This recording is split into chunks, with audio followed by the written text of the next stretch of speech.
Ayan na guys, sinisimulan na nilang lagyan ng tiles ang ating swimming pool dito sa Manalo Resort Hotel. Ayan, blue, diba? Magiging very blue tong swimming pool natin. Ayan, malapit na nila matapos yung structural adjustment sa baba. And soon, pagkatapos ng tiling, lalagyan dito ng mga marble chips sa buong paligid.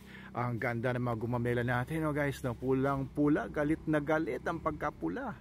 Ayan, break time ngayon, kaya nagpapahinga yung ating mga contractor workers na gumagawa dito sa swimming pool. So kanina ka-meeting ko yung magpo-provide naman ng solar energy, solar power dito sa ating resort. Mag-start lang muna sa maliit na system at kausap din namin Sir Justin yung magpo-provide naman, maaaring mag-provide ng CCTVs. At ito naman yung kiddie pool or jacuzzi. Ayan, oh. Ayan, may mga tiles na rin yung ating jacuzzi dito. Ayan sila mga gumagawa dito at yun, naghaharutan gawa ng break time. Ayan. Ayan, nalagyan na rin ng mga kahoy yung ating mga cottage na kulang na sa mga kahoy. Ayan, may mga bagong wooden planks na. Pipinturahan na ito starting tomorrow. Thank you Sir Chris ng Davies Paints. So Davies Paints are giving us a very nice discount. At balita ko kasi sabi ng ating architect na mahusay daw, pinakamahusay daw ang Davies Paints pagdating sa paints. Back in a minute. Okay, dito sa mga cottages dito sa likod ay marami pang walang bubong, pero nakita ko kanina yung mga frame ay ready to install na. Sa mga cottages na ito, dito sa may bandang likod, kasya ang 1, 2, 3, 4, 5, 6, 7, 8, 9, 10, 11, 12, 13, 14, mga 15, diba? Mga 10 to 15 ang capacity ng isang ganitong cottage. Yung mga cottages dito naman sa taas, ayan, pwede 1, 2, 3, 4, 5, 6, 7, 8, 9, 10, 11, 12. More or less mga ganun din. Oh, diba? Pero ito, ang shape niya ay hexagonal na may open doon. Tama ba? Hexagonal ba tawag dyan? Kasi bukas yun eh, bumuka na hexagonal. Oh, so, pero anong palagay ninyo? Kasi pinagdidesisyon pa namin kung ano magiging kulay ng bubong. We're choosing between yung original green or blue, kapareho ng mga tiles, or brown or gray or maroon. Anong palagay ninyo? Please comment below kung anong palagay ninyo maging magandang kulay ng bubong ng mga cottages natin. Ito bala ko white yung mga poste para madaling linisin, malinis tignan, and yung mga kahoy naman niya na features ay brown. So dito naman sa mga hotel rooms sa baba, tuloy-tuloy pa rin naman ang pag-renovate nila. Ayun, kinakabitan na ng mga electricals, mga electrical wire. Ayan, so dito muna sila natutulog pansamantala yung mga workers natin. Tingnan natin dito. Ano sir, anong bagong meron dito? Anong mga naayos yung bago? Tapos na po natin sir yung mga kisame. Okay na mga kisame lahat. Dito kayo gumagawa, no? Mga binibiyak ninyong mga, ano yan? Ano to? Plywood or cement board? Ano po siya? Gypsum board. Gypsum board. Tapos dito sa labas, yung ating mga balcony, pipinturahan na lang natin to, no? Lalagyan pa natin ng bubong to. Ano po kasi sa dati sir, lambat po yung nakalagay. Lambat lang nakalagay dati dito. Pero ito, cool na cool, oh. Mga puno ng balite, yung nasa paligid. Sarap. Sarap ng hangin dito. Pero lalagyan natin ng mga air conditioners to. Dati kasi ang nakalagay ng mga aircon dito ay mga split type. Pero gagawin natin to, window type. Papalitan natin ng split type para hindi siya maingay, no? Kasi na-experience ko minsan kapag nagsistay ako sa mga hotel, pag nagta-travel. Tapos, syempre namamahay ka, hindi mo naman bahay yon. Tapos maingay, biglang gagano na yung aircon. Di ba, nakakagising, imbes na makapagpahinga ka. Kaya hindi ko gusto yung mga window type. Ayos, sir. Balik na po namin. Yan, oo, sige, pintura na lang, no? Pagagandahin na lang natin. Wala na tayong mga trabador dito ng mga tatamad-tamad. Wala na. Alis na, nakalis na. Inalis na. Inichipwera nyo na. Ito, masipag ba to? Masipag po sir. Sipag yan. Okay, sige, ayos. Yun, masipag yun.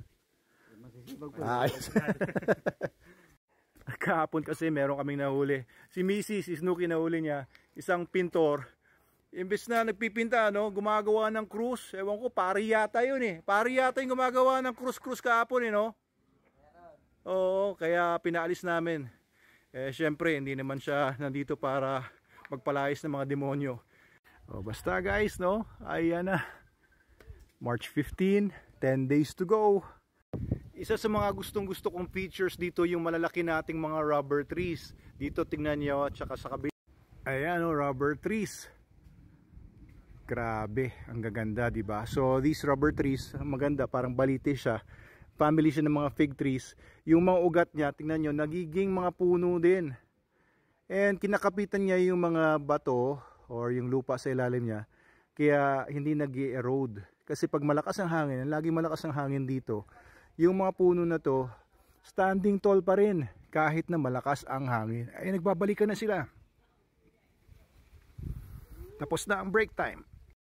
And ayan, may mga bagong deliveries ng mga semento. Kaya maganda talaga sa ginagawa nating project na to, no? Nagkakaroon ng economic activity dito. Matagal nang hindi operational itong resort na to, mga 8 years na. And during the pandemic, totally nag-close na sila. Syempre wala nang pumapasok. Pero eto, open ulit tayo. Yung neighborhood na excite sila.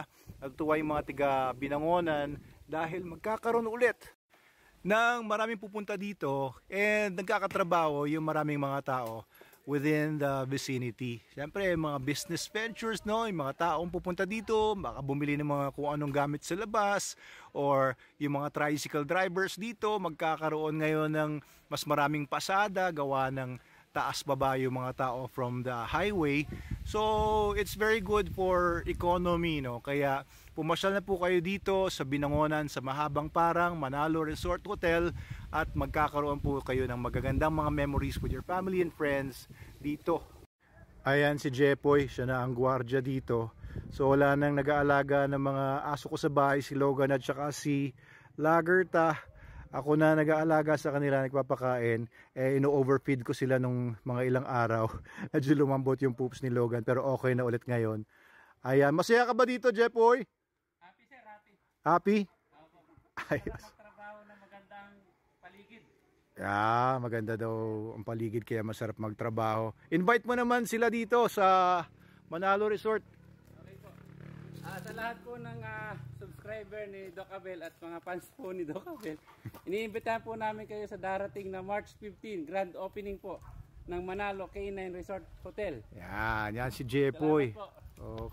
Ayan, si Jepoy. Isa sa mga K9 handlers natin dati, may security guard license yan noong panahon na nasa Soler Resort siya. Ayan, hinuhuyag na yung mga ilang mga dragon fruit posts kasi gagawin na itong coffee shop. Ayun, no? Yung swimming pool. Panig tayo sa office.